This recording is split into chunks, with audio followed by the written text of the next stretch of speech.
Welcome to the woods. Now you're not going to see me smoking in this video. I'm trying to cut it out slowly. It's been a good 2 weeks. Interesting. I've had a lot, and I mean a lot, of people contact me asking questions about how they could do something similar, how they could go off grid. Is it possible to buy a piece of land and build a home on it? And I've spoken to a lot of them. Now, I haven't got around to speaking to everyone, but I will. And the ones I've spoken to, I've had to ask the question, is this because you think this is going to be some sort of idyllic life? Is this something you've always wanted to do? Or is it because you've identified problems in the wider society the same as I did? And nearly all of them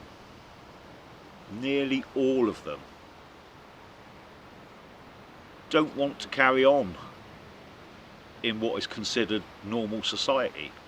Too many problems.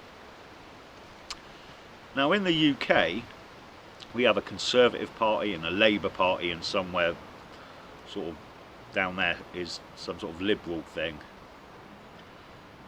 But you've really got a capitalist side and a socialist side, or you used to have.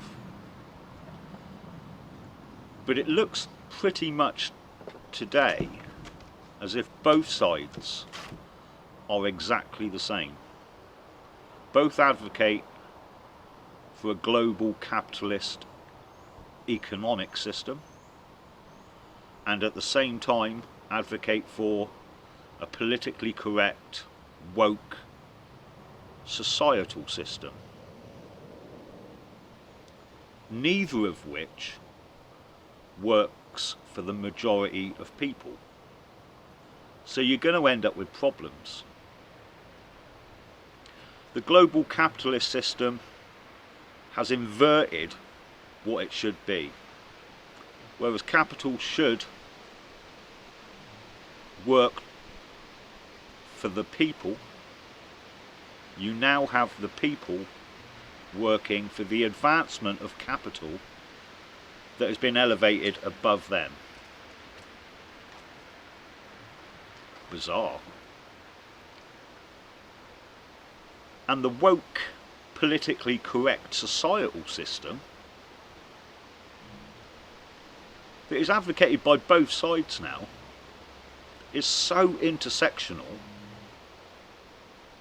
it's going to fracture and cause huge problems in the future. And we've already seen this.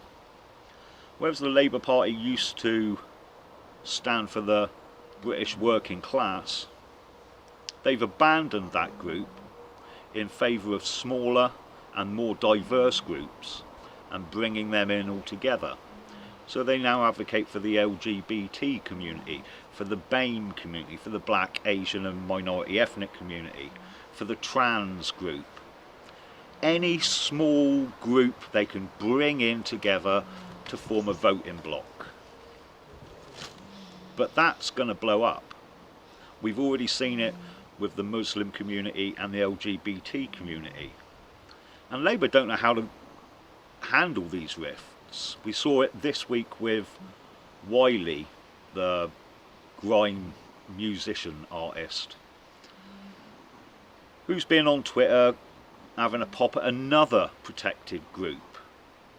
So now they've got to scrabble around and find out which one is the most protected group and then try and side with it. It's all complete insanity. So you've got more and more people looking for a way out of that. And I'm only too willing to help.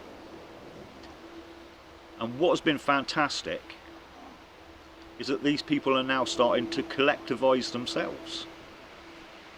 They've seen collectivisation work for other groups. They've seen it work for the Muslim community, they've seen it work for the LGBT community, they've seen it work for the black community.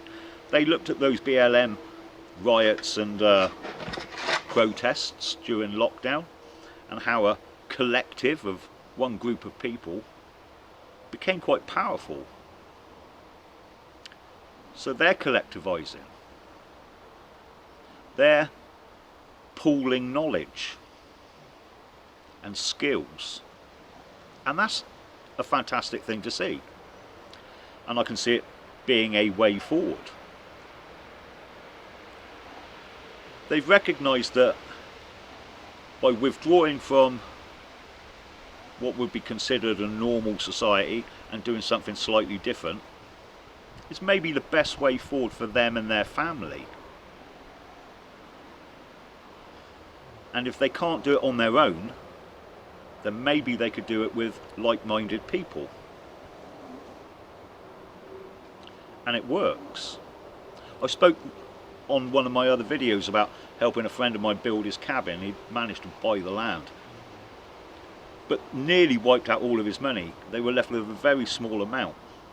But in 3 weeks, pooling the experience I'd had doing that, and a couple of other people that had done it as well, we built a 2-bedroom home for under £5,000. Their house is now on the market and they're looking to move in. Now I want you to think about that. How much is a 2-bedroom home? 100,000? 150,000? I suppose it depends where you are in the country, but it's a lot of money. And we managed to do it for 5,000. Now I spent a bit more on mine. I think I had a friend up the other day and we were actually going through it and how much it cost, and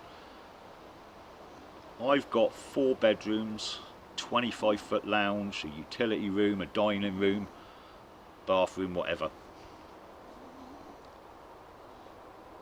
I think I spent 30 all in all.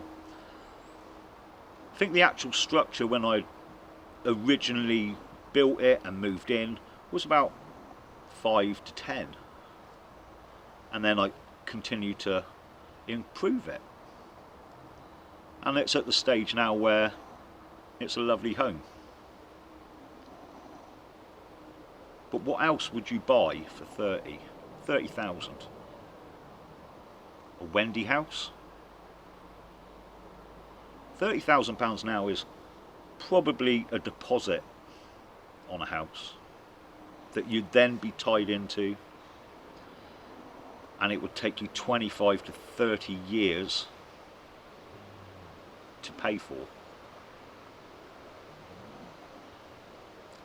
So it's no wonder there's so many people looking for ways out.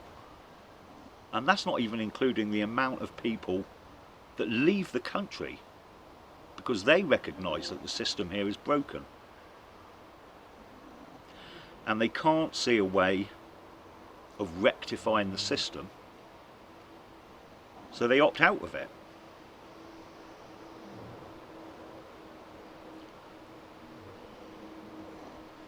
To the ones I haven't got back to, I'll get back to you as soon as possible. And to everybody else who watches these videos and just has that idea of maybe I could do it, how could I do it, drop me a line. There's a lot of people now, skills, experience. Together we can make it easier, and maybe we could all have a better life. Speak to you soon, people.